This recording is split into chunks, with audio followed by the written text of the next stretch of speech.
Good day everyone. Welcome to our plant design presentation. Have you think about the last time you ate something spicy or maybe used hot sauce? Have you ever wondered what happened to the leftover part of these shell peppers like the seeds, stalks, and the peel? Usually, the factories just dump them as completely useless agricultural waste. At the same time, did you know the Philippines imported over 81% of its chili-based product from other countries? It means that we are spending a lot of money importing goods while wasting a great resource right here in our country. Our group wanted to change it. Today, we are proud to present our project titled the Capsaicin Instruction and Solvent Recovery System from Chili Waste Associated by Enzymes for Sustainable Bioactive Production. To put it simple, we are designing a processing plant that takes local chili waste specifically from siling labuyo and turn it into highly pure capsaicins. For those who doesn't know, a capsaicin is a natural chemical that gives chili their heat. But it's not just for making food spicy. It is incredibly viable and highly needed by the industry to make a medical pain reliever creams, marinated paints, and even pepper spray.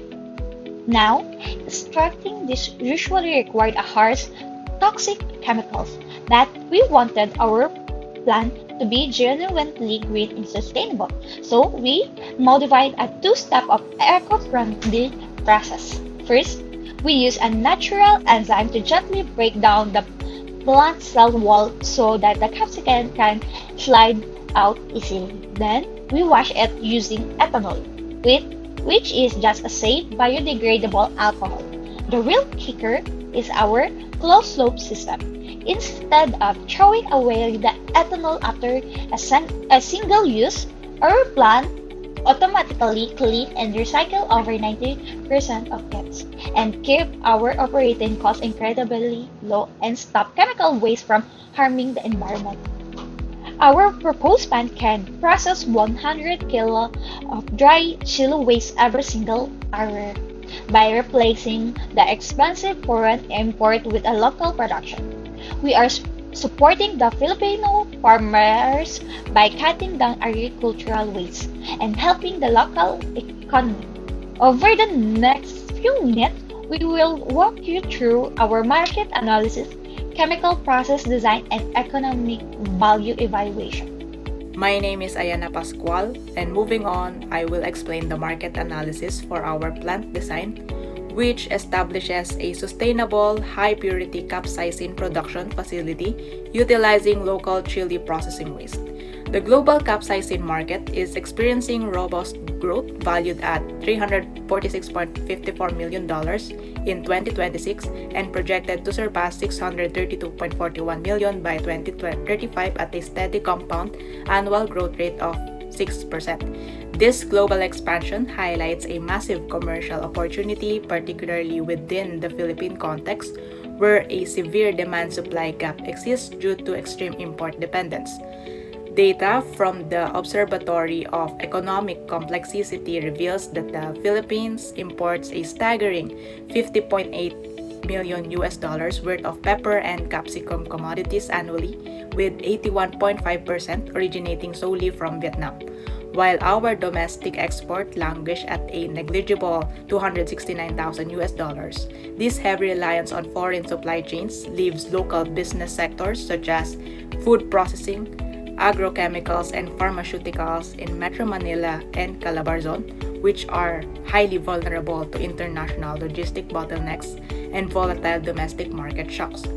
DA, or the Department of Agriculture's data underscores this vulnerability, showing that local extreme weather events such as typhoons frequently cause supply deficits that spike raw chili prices to an astronomical 800 to 900 pesos per kilogram. Our proposed facility solved this economic and agricultural pain point by strategically locating it in Central Luzon to intercept low-value, climate-damaged agricultural waste streams such as stalks, peels, and seeds, converting them into a high-value asset By positioning our plant as a sustainable bio-based innovator, we transcend the limitations of conventional large-scale commodity producers in China and India.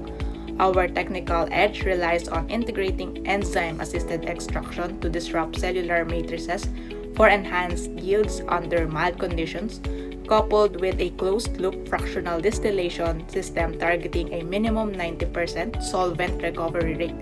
Ultimately, this facility serves as an essential import substitution initiative that drives agricultural valorization, builds national industrial resilience, and champions the principles of a circular bioeconomy in the Philippines. Good day everyone, I'll be presenting chapter 3 which focuses on the block flow diagram, process flow diagram, and the overall process configuration of our proposed capsaicin extraction facility. To begin, the block flow diagram, or BFD, provides a simplified overview of the entire production process. It shows the major processing stages, starting from feedstock preparation, followed by enzymatic pretreatment, ethanol extraction, purification, and finally solvent recovery. This high-level diagram highlights how the materials move through the plant while emphasizing our goal of maximizing capsaicin recovery and minimizing waste.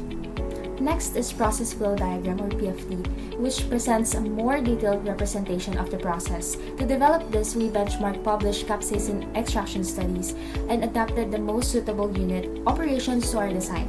Instead of using supercritical extraction, we selected enzyme-assisted extraction, or EAE, because it operates under milder conditions, requires lower energy, and is more compatible with agricultural chili waste. The overall process begins with siling labuyo processing residues, which are first size reduced and mixed with water and cellulase enzymes. This pretreatment breaks down the plant cell walls, making it easier to release capsaicinoids. The pretreated material then undergoes ethanol extraction, where capsaicin is dissolved into the solvent. After extraction, the remaining biomass is separated and can be sent for composting. While the liquid extract is concentrated and passed through a distillation system, here, ethanol is recovered and recycled back into the process, reducing both solvent consumption and operating costs. Finally, the concentrated extract is purified through chromatography or crystallization to achieve a capsaicin purity of at least 95%. Overall, the process combines enzyme-assisted extraction with a closed-loop ethanol recovery system, creating an efficient, sustainable, and environmentally friendly process. So, we all know that every process begins as an idea, and only through design does that idea acquire form, and only through analysis does it acquire confidence. Good day everyone, I am Paula, Ydio, and I will be presenting chapters 4 and 5 of our study, the plant design and the economic evaluation of the proposed capsaicin extraction facility. So let us begin with chapters 4. Plant design, where the process first takes physical form. So, as we can see in figures 4.1 and 4.2 of our study, that it traces the journey of matter through the plant. The chili waste, enzymes, and ethanol pass through pretreatment, extraction, filtration, evaporation, and solvent recovery. Along this path, temperature, pressure, flow, and levels are continuously measured and regulated because in chemical engineering aspects, measurement is more than just an observation because it is the means by which a process remains predictable. Now, to better visualize the facility as a working whole, an AI-assisted rendering was employed to complement the piping and instrumentation diagram. So the design itself was guided by established principles of plant design and by recent studies on green extraction and mass transfer optimization, including the work of Kaza and colleagues, ensuring that sustainability and efficiency advances together. Yet, a process cannot be judged solely by its performance under ideal conditions only. Its true character is revealed by the disturbances or turbulence it can withstand, such as what we can see in real-life situations. So our HAZOP analysis therefore examined deviations such as excessive temperature in the enzyme reactor, pressure buildup in the extractor, solvent leakage, and finally loss of vacuum during evaporation. So existing safeguards includes controllers, relief valves, and online sensors were reinforced with recommendations such as automatic shutdown interlocks, standby pumps, and backup utilities. So in this way, uncertainty is not just ignored, but it is designed for. So the plant layout follows the same philosophy adapted from a proven capsaicin oleoresin facility. It has been refined to incorporate enzyme-assisted pretreatment while promoting safe access, efficient material flow, and future expansion of the facility or the project. So, having established now the facility that will operate safely and efficiently, I will now turn to Chapter 5, which is the cost estimation and economic analysis. So, using conceptual design methods and published industrial data, the total project investment is estimated to range around 4 to 15 million pesos. Because major process equipments accounts for approximately 1.5 to 6 million pesos, while installation, utilities, instrumentation, and working capital completes the investment required for a startup. So, economic promise arises from a single principle, which is value needs does not come from a new resource alone. So, by converting chili processing residues into capsaicin and recovering ethanol in a closed loop, the process extracts both product and purpose from the material that would otherwise be discarded. So, studies from Cortez, Frey, and by Abogue and co-workers shows that enzyme-assisted extraction and solvent recovery improves yield or while reducing operating costs. So, coupled with the growing demand for natural capsaicin and the opportunity for local production, this features provides a strong basis for commercial viability.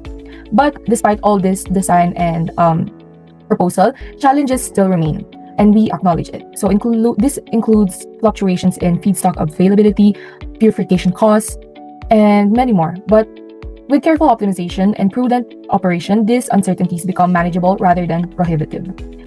So in the end, the measure of a design is not merely that it functions, but that it does wisely.